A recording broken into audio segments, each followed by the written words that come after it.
चलिए जी, बिलाल साहब के साथ एक मर्तबा फिर cricket with Bilal and Zulqarnain की इस एपिसोड नंबर 13 में आपको वेलकम करते हैं। आज हम डिस्कस करेंगे सबसे पहले तो पाकिस्तान ने जो ट्राई नेशन सीरीज में जो परफॉर्मेंस रही है, 4 मैचेस खेले हैं, फाइनल में पहुंच गए हैं। संडे को फाइनल है, अफगानिस्तान के साथ ही फाइनल होगा मोस्ट प्रोबेबली।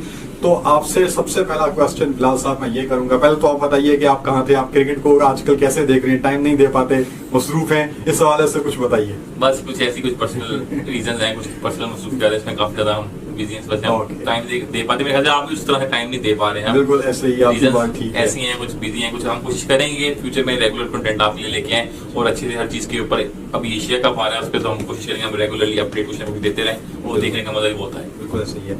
अब तक के 4 मैचेस की परफॉर्मेंस पे क्या आप सेटिस्फाई हैं? आपको क्या लगता है कुछ कमी है या आप सेटिस्फाई हैं?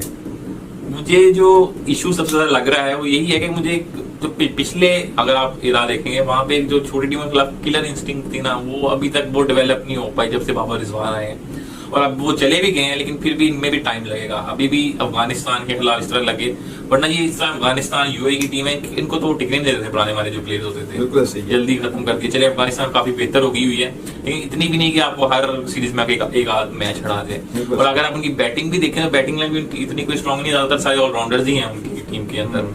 तो उम्मीद तो मुझे थी कि दोनों मैच जीतने चाहिए थे, तो अगर एक मैच ये हारे हैं तो कहीं ना कहीं डिसअपॉइंटमेंट है। इस सीरीज को मैं बिलाल साहब 2 हिस्सों में डिवाइड करना चाहूंगा। पहले जो 2 मैचेस थे बिल्कुल तोड़ के रख दिया दोनों टीमों को, लेकिन फिर तीसरे मैच में और इवन चौथे मैच में भी आप प्रेशर में आ गए। और वो बाबर रिजवान एरा जिसके ऊपर सब लोग तनकीद करते हैं, जिससे जान छुड़ाने के लिए आपने ये नई टीम बनाई थी, वो टीम आपको दोबारा से दिखाई दी। तो आप क्या कहेंगे, पहले 2 मैचेस और अगले 2 मैचेस में क्या डिफरेंस था? आप किस तरह इसको सम अप करेंगे? सबसे जो थर्ड मैच था उसके सबसे बड़ा इशू इनका यही था कि आपने पहले आप खेले थे अफगानिस्तान की वीकनेस पे खेले। जो फर्स्ट मैच था, मैं यूएई की तो बात नहीं कर रहा हूँ, अफगानिस्तान पे अगर हम फोकस करें तो वो आपने उनकी स्ट्रेंथ पे नहीं खेलने दी, उनको पहले आपने बॉलिंग दी तो आपने स्कोर कर लिया। जब आप उनको आपने पहले बैटिंग दी, आपने उनसे स्कोर भी खाया, जिस तरह हम हर दफा खाते हैं उनसे पहले बैटिंग करवा के, उसके बाद फिर आपसे चेज भी नहीं हुआ। ये काफी कंसर्निंग है। अगर अफगानिस्तान की पहले बैटिंग आती है और उसको इजीली कभी मैंने चेज करते हुए पाकिस्तान को देखा नहीं अफगानिस्तान के खिलाफ।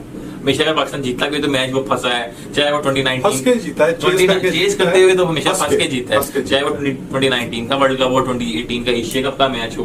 तो चेजिंग में हमें फंसा लेते हैं, 2022 2023 हर जगह ऐसे ही फंस जाते हैं। पाकिस्तान चेस करके भी जीता था 2023 का वर्ल्ड कप, सिंगल हैंडेडली जीता था। लेकिन पाकिस्तान को चाहिए कि एटलीस्ट अफगानिस्तान को कोई एक दफा मार मारनी चाहिए, इसको 2-3 दफा, ताकि वो थोड़े से अपने ना शैल के अंदर जाएं। पाकिस्तान को पूरा डोमिनेट करने का मौका देता है और वो पूरी कोशिश करते हैं हम डोमिनेट करें।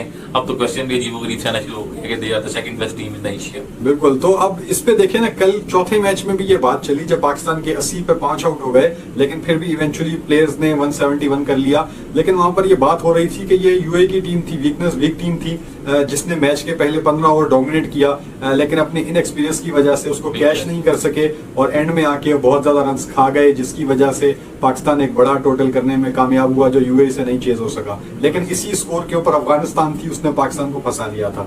क्या आपको लगता है कि बेंच स्ट्रेंथ को ट्राई किया गया? पहले तो 17 खिलाड़ी डाल दिए गए टीम में, हुसैन तलत को बरकत के लिए रखा हुआ है, और कल के मैच में तो फहीम अशरफ को भी बरकत के लिए रखा हुआ था। खुशदिल शाह ट्राई नहीं किया और पता नहीं करना चाहिए या नहीं। लेकिन मेरा जो मेन सवाल है, मोहम्मद वसीम जूनियर क्यों नहीं ट्राई किया 4 मैचों में? कुछ बताइए, बेंच स्ट्रेंथ के बारे में बात करें।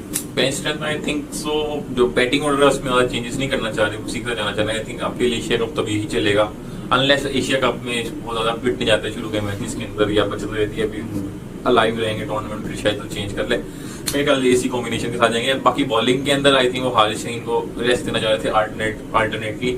एक मैच वो खेल रहा था, कोई दूसरा खेल रहा था। सलमान मिर्जा ने पीछे अच्छा परफॉर्म करके आ रहा था, उसको भी चांस देना जरूरी था, हसन अली को भी। वसीम जूनियर आई थिंक कहीं ना कहीं ये लोग सोच रहे थे कि हमारे पास अगर हम हारिस रऊफ से अगर हम ट्राई करें, उसके अलावा हसन अली कुछ ओवर निकाले तो शायद हमें जरूरत ना पड़े। बट उस तरह के वो कॉम्बिनेशन में वो बैठा नहीं कि वसीम जूनियर को यूज कर सके, क्योंकि डेथ बॉलिंग के अंदर अगर ये जा रहे थे तो डेथ बॉलिंग के अंदर ज्यादातर सलमान मिर्जा को भी ट्राई कर रहे थे कि उसकी भी डेथ बॉलिंग के टेस्ट हो जाए, क्योंकि न्यू बॉल तो अच्छी बॉलिंग कर ही रहा था। डेथ बॉलिंग केस में भी जाके ट्राई हो जाए। बाकी वसीम जूनियर को आई थिंक सो कि अभी एज अ बैकअप ही रखा हुआ है, फ्यूचर में कहीं जरूरत पड़ेगी तो उसको जरूर यूज करेंगे। आई थिंक ओडीआई के अंदर जो अब रूल चेंज हुआ है कि आप 33 ओवर्स के बाद सिंगल बॉल यूज कर लेंगे, वहां वसीम जूनियर काफी काम आ सकता है, क्योंकि वो रिवर्स के अंदर काफी अच्छा है। अच्छा चलें जी, पाकिस्तान अफगानिस्तान का फाइनल है, उसके बारे में कुछ बताइए।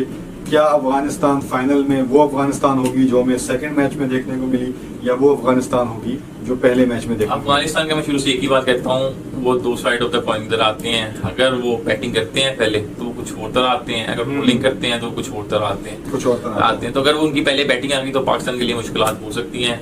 आपका रिकॉर्ड भी यही कहता है, पहले बैटिंग करके कहीं ना कहीं अफगानिस्तान को पकड़ना ज्यादा आसान है। पाकिस्तान भी कोशिश करेंगे पहले बैटिंग करे, एक अच्छा 180 प्लस टारगेट उनको दे और बाद में उनको रिस्ट्रिक्ट कर ले।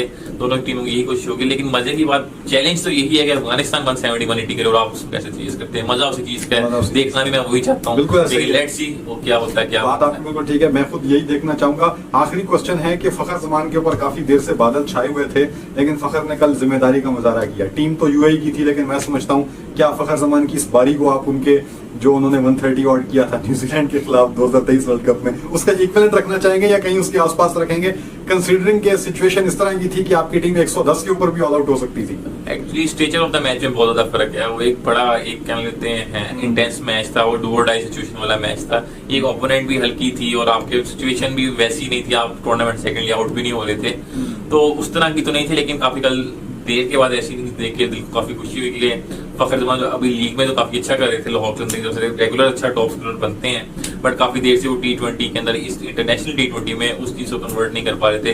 लेकिन कल उनकी इनिंग्स देख के उनको तो एटलीस्ट काफी कॉन्फिडेंस मिला होगा। जी चलें जी, एशिया कप की ट्राई नेशन सीरीज की हम बात को यहीं पे एंड करते हैं। अगली वीडियो में हम एशिया कप के बारे में जरा बात करेंगे। Thank you so much. Thank you.